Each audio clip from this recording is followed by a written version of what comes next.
Hi, this is on behalf of the Coding Spot. We just wanted to update our videos on tabbing for the 2018 coding books.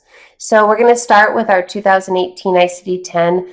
This specific ICD-10 that I'm using today is for hospitals, but it will follow along the same way as other ICD-10 books, and we'll release other videos using the other books as well. But for ICD-10 2018, they have the same parts that we're going to tab no matter what book you're using.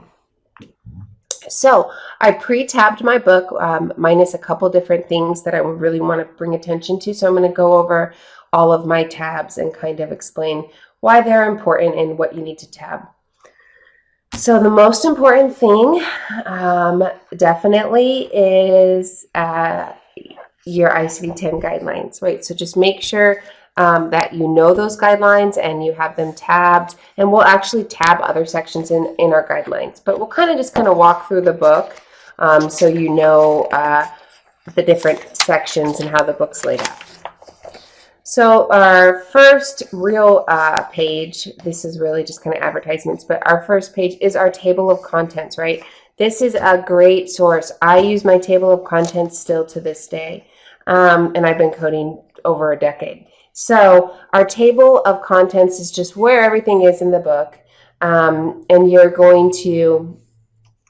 you can tab this front page if you want, but it's, the table of contents are typically in the beginning of the books. I am a firm believer that there's never too many tabs, so if it's something that will be helpful for you, definitely tab your table of contents. We're just going to hop on over then. So our table of contents, and then we have what's new. This is updated here. All of your ICD-10 books have an how to use your ICD-10 books. Kind of gives you an introduction of it, talks about the history of ICD-10, how important it is for data mining. ICD-10 guidelines and coding conventions. Well, our next is overview of the ICD-10 coding conventions. So I have this tabbed. Coding conventions are super duper important because there's actually, it's really telling us different rules about coding as far as like, what does NOS mean? Not otherwise specified. NEC, not elsewhere classified. Your typeface, if there's a bold word, what does it mean? And that's, of course, depending on your book. Excludes one note, excludes two notes, inclusion terms. So it's just really important to know where your coding conventions are, because you might have a question on your test that's asking you the difference between NOS and NEC. And, maybe you have those memorized and you probably should, but if you don't, or if you have like that test anxiety, you can just hop over really quickly and know exactly where to find it in your book. And so it also, our conventions talk about and with and default codes. These are all really important things to know. Your C and C also notes. So when you're looking to code up and you see, and there's a C also note under it or a C note, what does that mean? What's the difference between those two, right? And then we're going to get right over into our ICD-10 guidelines. So definitely have your ICD-10 guidelines tabbed, right? That's super duper important. And along with that, I tab my important areas of my guidelines. And I strongly recommend that. So I have a couple tabbed here, and then for people taking the exam, I really want to call out and tab a couple more together. So let's just start our ICD-10 guidelines. It starts with our table of contents in the ICD-10 guidelines. Use this. It's great. What is it great about? Well, what's one of the great things about it? It's telling you how to, like if you see a guideline referenced in your coding book or even in the coding world, you might see Roman numeral 1, A, and then number 1. And so that's how you read it. Here's the section. So Roman numeral 1, right? A, so it'd be the first part of under section 1, and then 1 would be the alpha index and tabular list. So this is telling you exactly how to find your guidelines. That's really important to understand. You'll often see things referenced just using what what area in the guidelines that a specific guideline is referencing.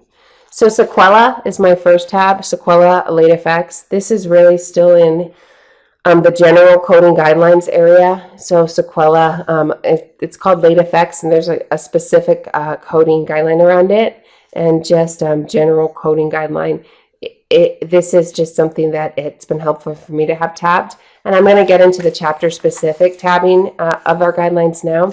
And not only should this be tabbed, excuse me, but it should be highlighted too. So I didn't highlight my book. I thought I could kind of do part of that on this presentation. But sepsis is a huge section of your coding guidelines, and it starts right here. So it's not a bad idea to highlight that. And then I tabbed it, as you can see here. And then you might want to highlight different parts of the difference between what the call out. So sequencing of severe sepsis, that's a good one to have highlighted and to know, right? And so you really want to make sure that you're highlighting your coding books and you're tabbing them. Another really important guideline is DM. There's lots of diabetes guidelines, right? It's one of our bigger sections of the guidelines, and there's lots of guidelines around that specific condition. So it starts here, right? So diabetes. And then you have like the type of diabetes, right? And the type of diabetes, if it's not documented, what is the default? And that's right here. It goes in to talk about, secondary diabetes and manifestations of diabetes. So I actually just call out the section in my guidelines where diabetes is. Another one I have called out is MI, myocardial infarction. So it's just documented as MI. So there's guidelines around this that are really important, and I guarantee you there's going to be questions about this on your exam. And it talks about like, if a type 1 NSTEMI evolves into a STEMI, assign the STEMI code. If a type 1 STEMI converts to a NSTEMI due to thrombolytic therapy, it is still a STEMI. So these are things that you're really going to want to highlight and know. And you need to, you're not expected to memorize anything, but it's really important for you to at least know where to find these guidelines so you can get to them quick. One that I didn't have tabbed previously, but I want to make sure that I have tabbed for you guys, is your hypertension. Okay, so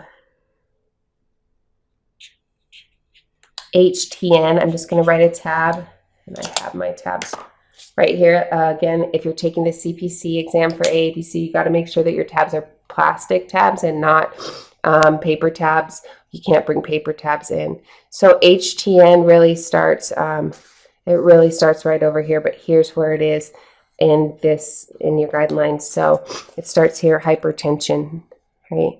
And so what's important to know about your hypertension guidelines, well, all of them are important, but what's really important and what can kind of jump out at you. Let's see.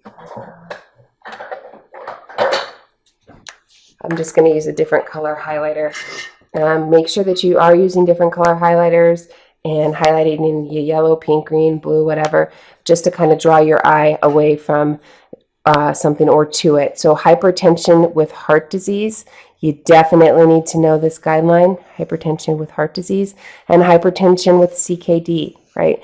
So what about hypertension with heart and CKD?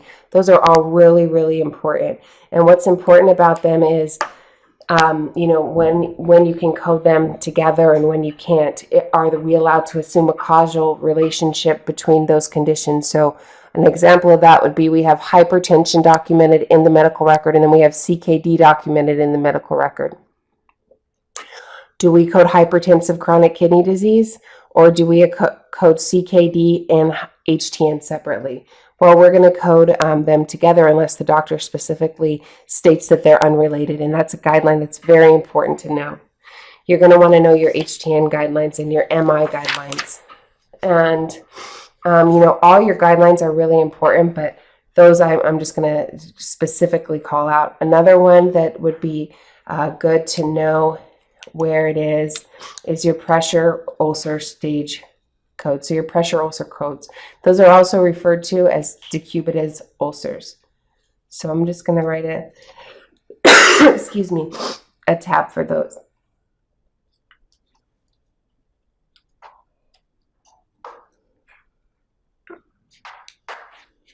So I'm just writing pressure ulcer. And you know, this doesn't have to follow exactly what I find helpful. Make it your own. If you like, if you want to, you know, write decubitus ulcer, whatever, that's fine. If you want to keep them on the side instead of the bottom, that's fine. What I did for my guidelines when I was calling out these specific conditions in the guidelines, I put them all on the bottom here, just so I knew that this, you know, I'm using this for my guidelines.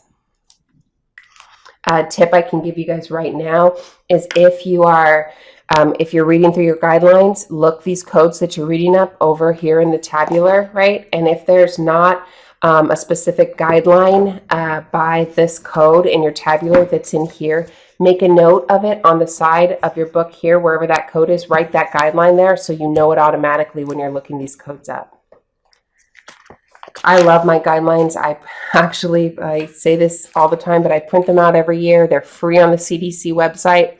I print them out every year and I go through them, and I really know them because they're updated every year too. With ICD-10, there was obviously a lot of changes, but there was quite a few changes from 2017 to 2018 too. So I just print them every year. Okay, so moving past our guidelines here, we have the index, our alphabetic index, right? And so this is always referred to as the alphabetic index or the alpha index or your index. So when you look up a code, you start here in your index and then you flip back here to your tabular and verify that code. I also have in my index, I like to think of it, and I know this isn't the appropriate way to say it, but I have a bunch of indexes in my index. So really what I mean by that is there's the table of drugs, there's the neoplasm table, there's the external cause table, and then there's an external cause index, and they're all kind of part of the alpha index. So we just have our alpha index, and now we have our neoplasm table. So this is a tab. You want to make sure on your neoplasm table that you're paying attention to these words at the top here, because that's the code you'll select from one of these columns. And then we have our table of drugs and chemicals. Again, you're going to pay attention to these words here because they're going to assist you in your code selection. Next, we have our external cause index. So this is where you would look up all your external cause.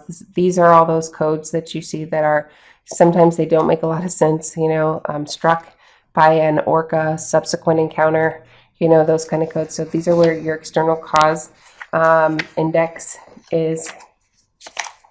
And so you definitely have that labeled.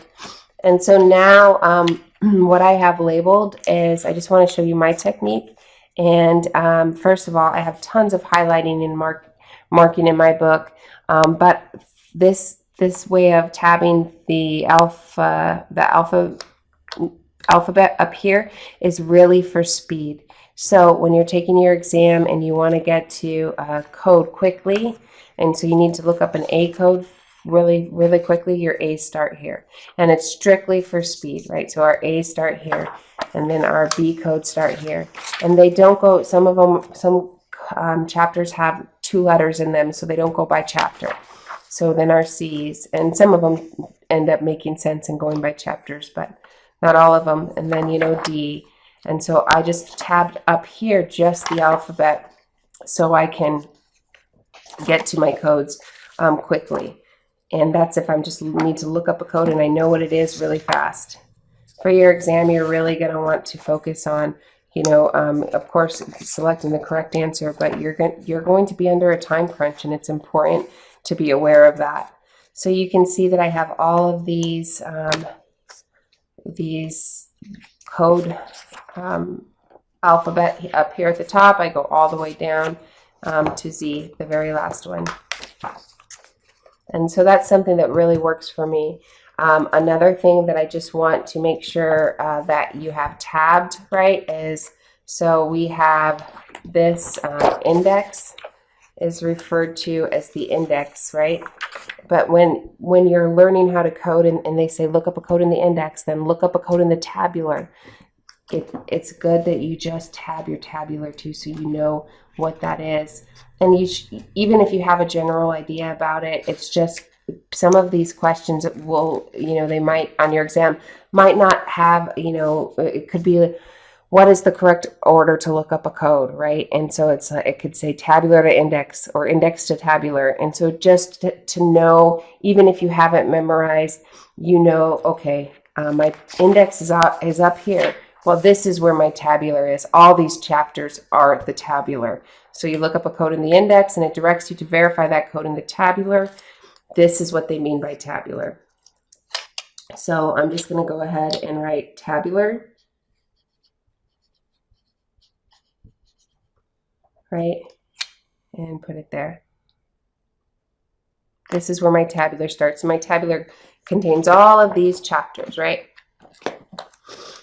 Yep. And so it depends on how you're learning how to really what works for you, what extra tabs you want to put in here, right? So you might want to tab your section back here, external causes of morbidity, right? Or external or the injury, poisoning, and certain other consequences of E causes. So maybe you want to put injury here.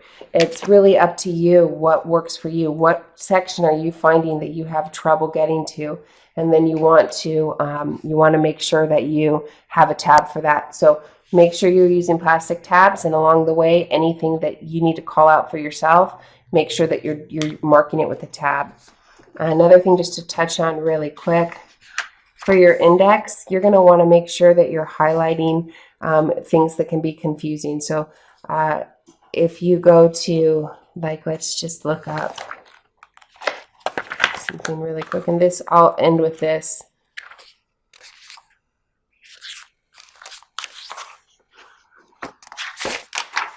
Okay, so history, right? So here we have our history codes. They actually start. History is here. Okay, so we have our history codes. History right here. So I'm going to actually tab history codes, right? Because I'm looking up my history codes a lot. Right. So my history codes here start here. And I'm not going to leave it at that. I'm also going to do something else. I'm going to highlight here because these codes can either be a personal history of or a family history of, right? And I don't want to accidentally select a history of alcohol abuse that's a personal history when here you could see that this is actually alcohol abuse family history of. So I'm going to make sure that I call out this as family. I'm going to highlight that right there, family. And I might even put a little star like that by it, right? Now I'm going to flip over because I did that. And I'm going to go to my personal history of, and I'm going to find personal history. So here, see, family is still here, family. Let's see, personal history. See, it kind of just blends in there. And so I'm going to go ahead and highlight personal history of.